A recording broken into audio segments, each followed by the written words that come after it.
Hey everybody, it's Alexia from amysticspath, back with another weekly energy video for you guys. Thank you so much for tuning in and watching. Now, this week I would like to talk about the full moon in the sign of Taurus. This is happening Tuesday, the 12th of November, which is tomorrow. Now, when we are looking at the full moon, energies tend to be high and emotions tend to be high. And we're looking at the sign of Taurus. We're looking at a very grounded and dependable energy, but we're also looking at a very passive yet stubborn energy. Taurus is connected to the physical and does enjoy the finer things in life, but is practical at the same time. So make sure that you're really not like overstepping your means or kind of overstepping what it is that you can afford at this time. Remember to be practical. But we are going to see a heightened energy of how much we've been being passive in situations, even if you are not necessarily a passive person. Some things we kind of just keep down because we just want to hold the peace, or we don't have time to give attention to it, or whatever the case may be. But when we see the full moon in Taurus, we kind of see a lot of these emotions bubbling up, like you've been a little bit passive for too long, okay? And some of the things that may not have been bothering you that you've been pushing aside because you haven't had time to give it attention. It's almost like enough is enough. So I want us to watch our explosions in that way. Also, I feel pulled to talk about communication because Taurus is a very stubborn energy. So make sure that we are looking at what needs to compromise, how we need to compromise, because we can be very rooted. Again, Taurus is an earth energy. We can be very rooted on our side and our position and not really being in a space where we are like compromising and give and take, okay? And that I kind of just wanted to kind of go over those energies that are incorporated with Taurus before I just kind of step and went into the cards. But what I'm kind of feeling and seeing with this energy is, one, it's connected to our love and our harmony and our happy feelings, right? But there is a lot of illusion encased in this. Why is that? Because there is a lot of emotion surrounding this, okay? And which makes a lot of sense because we are literally coming up to the full moon. So why wouldn't there be emotion kind of crowding or kind of putting a veil over our harmony and happiness and like joyous and loving feelings, and also the feelings that let us connect with another, okay? Now, when we get into the cards, the first spot we get is, where do I need to stand my ground? And we get the 8 of Wands, as well as the 10 of Cups. And this is saying that you need to be very aggressive about your happiness and what that means for you, to be very aggressive and motivated and passionate about that. So this means that no matter what is in front of you and you're looking at a situation, you're put in a situation that doesn't serve you well or serve your happiness or your peace well, what decision are you going to make to remove yourself from that situation that is not causing you happiness or peace or anything that causes harmony in your life? What decision do you have to make to get out of that situation or to avoid that situation, to keep your peace or keep your happiness? We are very motivated. We need to be very motivated and very aggressive about keeping our happiness and excelling to get to a higher point of emotional fulfillment. Okay?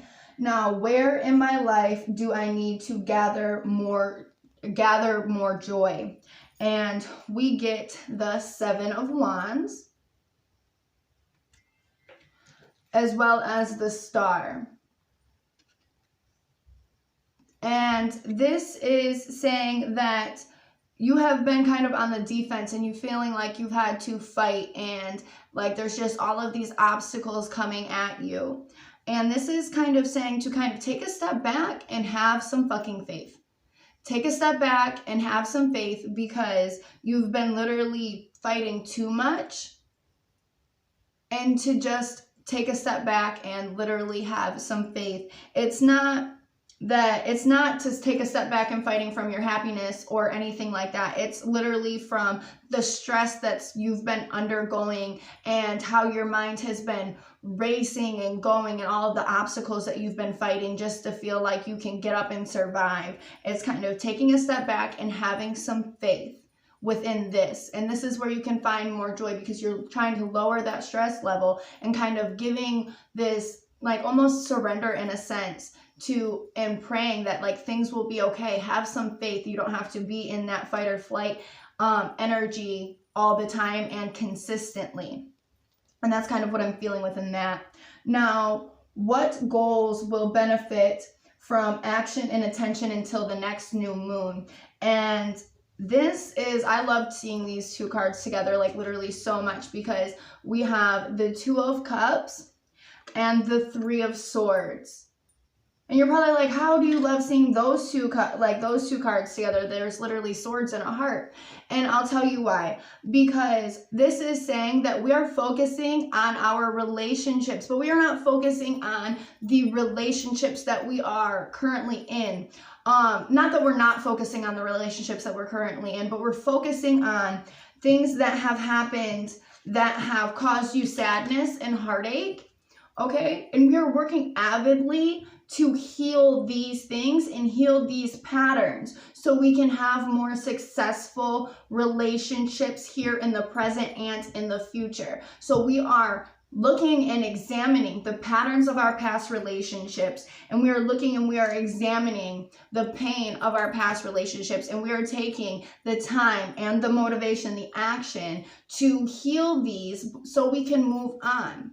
And this is connected to being motivated and being aggressive about obtaining that happiness, because you can't hold on to things that have hurt you and expect to be able to live this joy, carefree, happy life while you still have these swords in your heart. So we're healing this on our end. Okay, we're healing this for us. We're healing our patterns. We're seeing it as a whole. What was other people's responsibilities and faults? Where was your responsibility and your fault? And we are looking at, okay, that has happened. That is not what's going on in my life right now. And we're taking time to avidly heal these wounds and this pain before we move on, and to kind of give our relationships that we're currently in and the ones that we're in the future a more healthy stature. Okay, now what energies are ripe for harvesting? We get the Knight of Cups and the Eight of Wands again. And this is saying that like now is the time to like literally just take action on following your heart and what that looks like for you. What is your heart saying to you in this moment that you haven't been taking action on? And that is what it is time for, to be taking action on what is going on in your heart. Is that requiring healing, or is that going down a new path, or is that doing something completely different? Whatever it is, or finally saying yes to something that you've been saying no to. These are all things that this can symbolize. What is that for you? Take a look at what your heart has been trying to tell you and take action on that. Whatever that is for you, whatever your situation is, okay?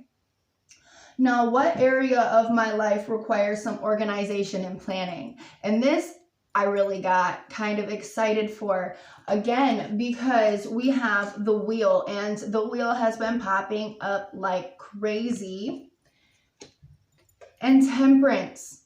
And what is this saying? This is saying that things are shifting. Things are changing. The wheel is turning. So this is saying to inevitably get prepared for this. Get organized. Get yourself in. Sorry about that. My phone had reached the capacity for memory, so I had to like delete some stuff and clear some stuff out. But anyways, this is getting yourself in balance and being prepared for the shifts of what is to come and what is about to change in your life. So we are getting mentally and physically and emotionally balanced, and possibly even clearing some things out to make some space. So when the wheel starts to turn, some of these breakdowns might not be so crazy if you are already preparing to release. Again, the full moon is for release, to release these things that might not be, that keep you out of balance, right? So when the wheel turns, it won't be as like shaking things up as much, okay? Because inevitably the wheel shows us that something is going to change. And a lot of us right now are looking for change, and we're looking for dramatic change. Now I pulled some a supporting message as well, and the cards that we get within this is the Centera of Centuria, the Carnival, Mrasa, and Dumbala la Flambeau. And this is saying that that you've had these things come to you, these messages come to you about really exiting out of, the cycle that you're in, that some of the things that you've been doing are coming to a close. And I've actually been speaking about this for the last couple weeks. Things are really trying to wrap up. Why is this? Because something else is trying to come together. Something else is trying to form in your life. Okay, so that means something else already has to wrap up. You have to let go of the reins. You have to cut the ties for this to be able to form and come together. Okay, so then we're taking action on whatever this is for your life, whatever your situation is, whatever is coming together for you after you close out old cycles and cut the ties to the things that you need to let go of that are keeping you out of balance, okay? So things can form, things can come together, and you can take action on what you've been trying to take action in, or what you've been trying to call it in. If you haven't been trying to call anything in and you've just been asking for some sort of change, well, you have to take action on that as well. Okay, but at the end of the day, I see that this full moon may be a tad bit emotional, and may even cause some of us to some kind of fights to kind of break out in some arguments. And we are in Mercury retrograde as well, so we have to be mindful of our communication within this as well. But I see us taking avid direction and really going after what our happiness and emotional fulfillment is. Even if this isn't our vision of what we want emotionally for our whole lives, this is our emotional fulfillment and what that looks to you in this moment. We're taking direct, aggressive action on that and keeping that and working towards that. We are kind of lessening the stress that we're going under and kind of having some faith. We are working on healing these past relationships and these past relationship patterns so we can inevitably strengthen and bring more harmony and peace and happiness to our relationships as a whole. This isn't just romantic relationships. This can be relationships around the board. This can be a relationship with your mom, your sister, your brother, your cousin, your aunt, or your husband or wife, or whatever. It is relationships as a whole, cut and dry. We're working on healing that. And then we are also listening to what our heart has been telling us for whatever that is for you, and taking action on that and balancing ourselves, because shit's about to change. Shit is about to change. The wheel is about to shift. The wheel is about to turn. We're preparing ourselves for that. And we are letting go and cutting these ties so things can come in and come form for us. And this is potentially really great. We just have to lessen some of the things that we've been carrying around and really work on who we want to be as a better person, so these good things can kind of come in. And what I mean is working on for what we can to be a better person. I'm talking about what this spread has told us we need to work on, and we need to work on the trauma and healing the trauma from our past relationships, whatever relationship that is for you. Okay? So we can kind of cut the things out. These are the things that aren't serving us. These are part of the things that aren't serving us, okay? That we need to cut out so we can kind of create this new energy, this new harmony. Things can come together for us, and we can take action on that in that cycle. Let this be the message to you to wrap up the toxic cycle that you've been cycling in, that I've been talking about for weeks, okay? To wrap that up so things can come in for you. All right, and I hope that this message was very clear for you. I hope that everybody got everything that they need within this message. If you need any more clarity or need a spread specifically for yourself, please do not hesitate to contact me. I would love to work with you. Everybody, please have a great day.